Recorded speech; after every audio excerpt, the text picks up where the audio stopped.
네, 조현아 씨 오늘 검찰 출두를 했는데, 지난번 국토부 출석 때하고 좀 모습이 좀 달랐던 것 같죠? 훨씬 더 고개를 더 숙였던 것 같고. 가장 큰 차이는 조현아 씨가 고개를 뭐 얼마 더 숙였냐 이 차이보다는 네. 딱 한눈에도 보기에 네. 그때 당시 국토부 수석할 때는 조현아 씨 바로 옆에 붙을 수 있는 기자들이 한 명도 없었어요. 네. 조현아 씨 혼자 딱 서가지고. 왜냐하면 몇 시간 전에 이미 대한항공 측 임원들이 와서 리허설을 했거든요. 네. 기자들을 상대로 사전에 리허설을 했기 때문에 조현아 씨 옆에 기자들이 붙어서 이제 마치 제인이 이렇게 휘청휘청 거리듯이 그런 모습을 연출 안 하게끔 다 저렇게 라인을 치고 그거는 있었어요. 일단 뭐 서로의 어떤 양해를 할 수 있는 것 아닙니까? 그렇죠. 사전에 예. 근데 사전에. 리허설까지 했다는 것이 네. 이 조사를 받으러 오는 사람의 태도로 맞느냐라는 논란이 있었던 거죠. 네. 지금은 지금 화면을 보시면 그 오른쪽이 지난번 국토부 출석할 때고요, 그죠? 네. 왼쪽이 오늘 검찰에 출두하는 모습입니다. 네.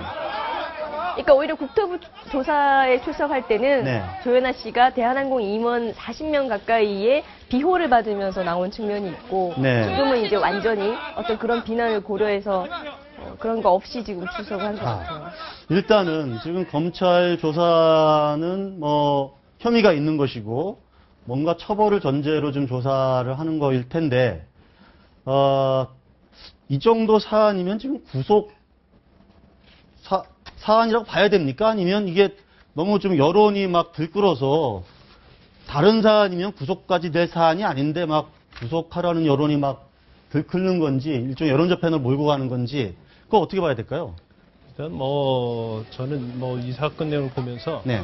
대한항공에서 사실 처음에 조현아 지키기에 나섰죠. 네. 그런데 어설픈 조현아 지키기가 네. 결과적으로 조현아를 지키지 못한 것이다. 네. 그렇게 보고 있는데 네. 일단은 혐의 사실에 대해서는 다 아시겠지만 네. 이제 폭행이나 협박이 있었느냐 부분이고요. 첫 네. 번째가. 예. 두 번째가 어떤 탑승 게이트로 돌아간 것이 항공보안법 위반이나 예. 업무방해 되느냐 문제고. 네. 그다음에 이제 사무장 집에 찾아가서 네. 사실 증거인멸을 시도했거든요. 네. 그래서 거기에 과연 임원 말고도 네. 조현아가 정말 조현아 전 부사장이 개입을 예. 했느냐 쟁점인데 이게 전체적으로 인정이 된다고 하면 네. 이게 상당히 죄질 불량하죠. 아. 그래서 이제 구속영장 청구가 가능성이 있지만요. 네. 이 항공보안법 위반하고 사실 증거인멸죄는 약간 문제가 있을 수 있습니다. 네. 왜냐하면 일단 이륙 후에 네.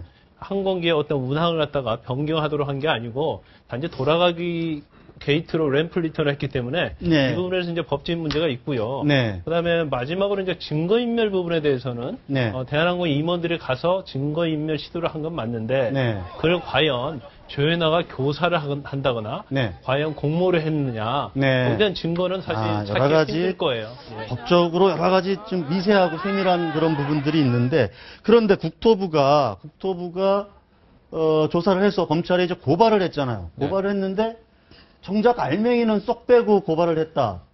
이렇게 좀 그래서 국토부가 대한항공 감싸기 하는 것 아니냐 이런 비판이 좀 나오고 있는데. 그랬는데 아마 이제 국토부와 검찰도 어느 정도 자신들의 영역을 지켰다 저는 이렇게 보고 있습니다. 네. 그러니까 아마 시청자 여러분들도 이 땅콩 리턴 사건의 결말 어떻게 날 것인가. 네. 일단 국토부 쪽에서는 대한항공이라는 법인에 대해서 네. 행정 처분을 내리게 됩니다. 지금 네. 두 가지 나오고 있죠. 운항 정지. 예. 최대 30일까지도 31일까지 네. 된다는 얘기. 아니면은 과징금 네. 14억인데 예. 둘 중에 하나를 이제 국토부 조사를 통해 가지고 대한항공 법인에 대해서 매기게 되고 네. 이번 국토부 조사에서 거짓 진술 회유, 폭언 폭행, 위협 이런 부분들은 조사를 했는데 네. 이거의 모든 공은 네. 검찰에서 일어나 하자. 그래서 이제 아. 폭언 폭행 부분 또 거짓 진술 회유 부분 그리고 마지막은 좀 저도 과하다 싶은데 이제 항로 변경죄라고 그래가지고 네. 램프 리턴 했으니까 가장 10년짜리 형이거든요. 그 세 가지 항목에 대한 부분은 이제 조현아 전 부사장의 부분은 검찰한테 넘긴다. 바로 그 항로 변경 그 대목이 네. 어쨌든 제일 그 핵심이지 않겠습니까? 그런데 이제 국토부 관계자에 따르면 조 전 부사장이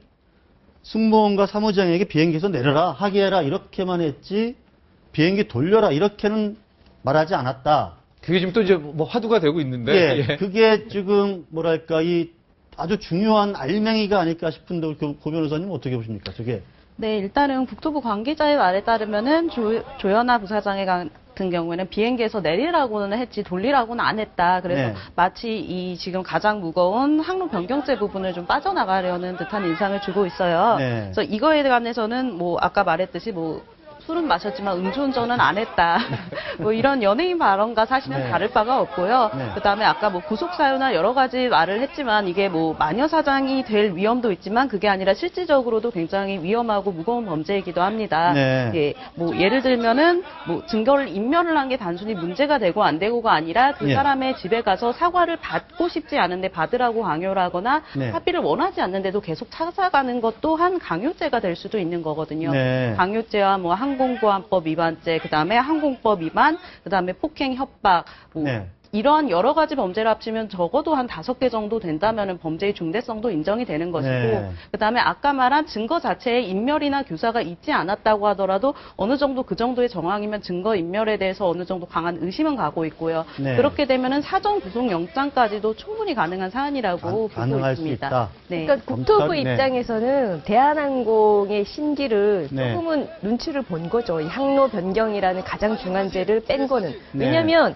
국토부가 이 항로 변경죄에 대해서 검찰에 고발을 한다고 해서 검찰이 바로 기소를 하거나 네. 뭐 법원이 바로 유죄를 내리는 게 아니에요. 예. 국토부가 고발을 해도 예. 어차피 수사는 검찰이 해서 법리 검토도 검찰이 할 거거든요. 네. 그러니까 굳이 고발해서 뺄 필요도 없는 거예요. 네. 근데 고발에서도 빼는 것은 자기들은 할 만큼 했다. 대한항공 측에. 네. 그런 걸 보여주기 위한 거라고 볼 수밖에 이 미국에서 이 사건 자체는 이제 미국에서 뉴욕 JFK. 예. JFK 공항에서 벌어졌는데 그렇다면 미국에서도 이 문제를 조사를 할 수가 있습니까? 법적으로? 네, 당연히 조사할 수 있죠. 미국 연방공법에도 조사할 수 있고요. 네. 도쿄 규약에 의하면은 네. 네, 그 자국의 비행장 안에서 일어난 일에 대해서는 자국의 법을 적용할 수 있는 예. 그런 규약이 있습니다. 그래서 네. 적용할 수 있고 이게 만약 미국에서 만약에 이걸 조사하게 되면 이게 더욱더 국제적으로 좀 파장이 좀 일어날 것 같습니다. 국제적으로 좀 네, 망신이 경우에 따라서는 뭐 한 20년 예. 정도 선고될 수 있는 예. 그러한 사안으로 보고 있죠. 네, 지금 외국에서 뭐 신문, 방송 지금도 화면에 나오고 있는데요. 대한항공 관련된 사건들이 지금 외국에서도 거의 좀 화제가 지금 되고 있어요.